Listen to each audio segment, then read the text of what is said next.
Bonjour et bienvenue. Aujourd'hui, on se penche sur une aventure assez singulière qui date de 2022. Ah oui, vous parlez du périple d'André Brême, c'est ça? De Mannheim jusqu'en Tunisie, à vélo. Exactement ça. Un voyage incroyable entre l'Allemagne et Akouda, en Tunisie. Et l'idée derrière, c'était pas juste le sport, hein. Plus de 1000 kilomètres, oui, mais surtout une collecte de fonds. C'est ça, pour le village d'enfants SOS d'Akouda. 1 € par kilomètre parcouru. Et la petite touche personnelle, André est prof de cuisine, donc l'argent récolté devait servir à préparer un grand repas pour les enfants, cuisiné par lui-même. Oui, c'est ce mélange qui est intéressant dès le départ. On n'est pas juste sur un exploit physique. C'est une aventure documentée sur YouTube en plus. Ça mêle le défi personnel, le projet solidaire, et puis toutes ces rencontres humaines qui vont jalonner le parcours. Tout à fait. Partir comme ça, seul, avec son vélo, sa tente, son matériel de cuisine, c'est un sacré engagement. Carrément. Alors, ce qu'on vous propose, c'est de revenir sur les tout premiers jours de ce voyage. On a ses notes, ses vidéos.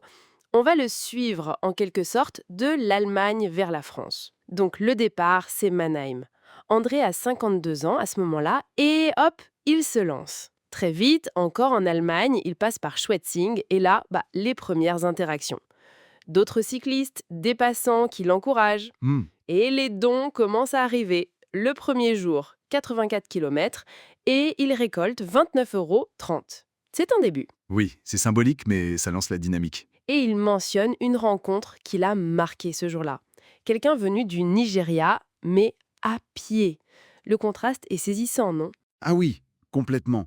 Ça remet les choses en perspective, j'imagine. Et ça montre bien que, dès le départ, le projet intrigue. Il suscite la curiosité, la solidarité. Le voyage devient tout de suite autre chose qu'un truc individuel.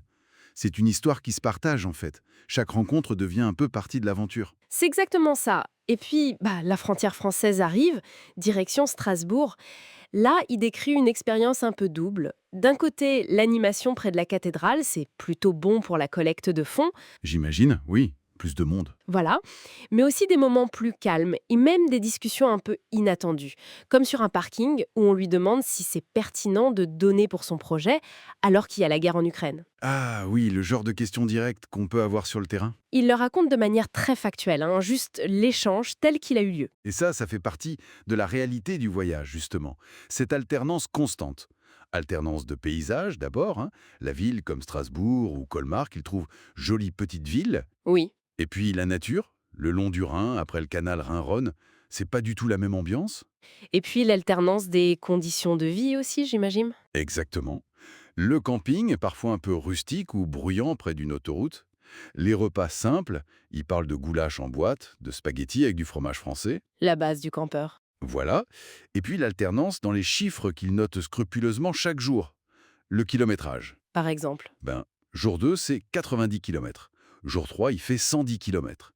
Et les fonds récoltés qui suivent. Ou pas toujours au même rythme. 51,32 € le jour 2, 55 € le jour 3. Ah oui, il n'y a pas forcément une corrélation directe kilomètre-euro chaque jour. Non, ça dépend des rencontres, des opportunités. Ça ajoute une petite part d'incertitude au défi financier, ce qui est intéressant aussi. Et le long du canal, d'autres rencontres. Un capitaine de péniche. Une femme qui cueille des fleurs de molène. Pour faire du sirop et de l'eau de vie, il raconte ça, oui. C'est le genre de petite scène de vie qui marque un voyage comme ça. Et puis, paf, le premier pépin mécanique. La crevaison, Classique du cyclotouriste. inévitable ou presque. Mais là encore, la solidarité joue.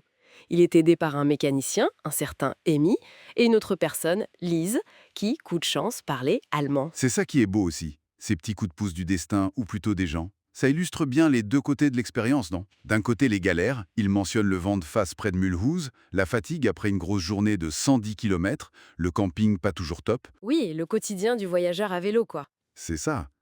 Mais de l'autre côté, et c'est ce qui ressort beaucoup de ces notes et vidéos, il y a la beauté des paysages, la satisfaction d'avancer, et surtout, cette générosité qu'il rencontre. Il parle de 62 € récoltés le jour 4 comme de beaucoup de billets. On sent que ça le touche, ça le motive.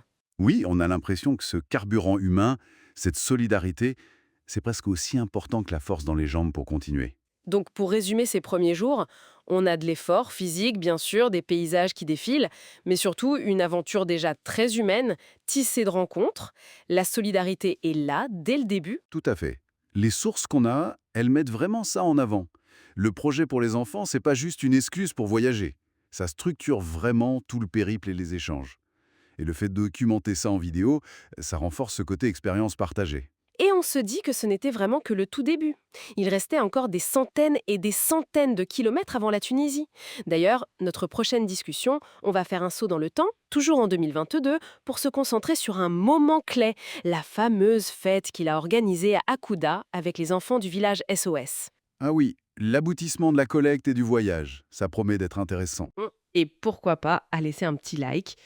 Et d'ici là, on pourrait se poser la question, finalement, l'engagement d'une seule personne, comme ça, sur un projet un peu fou, jusqu'où ça peut aller pour inspirer les autres et créer quelque chose de collectif. Bonne question pour réfléchir.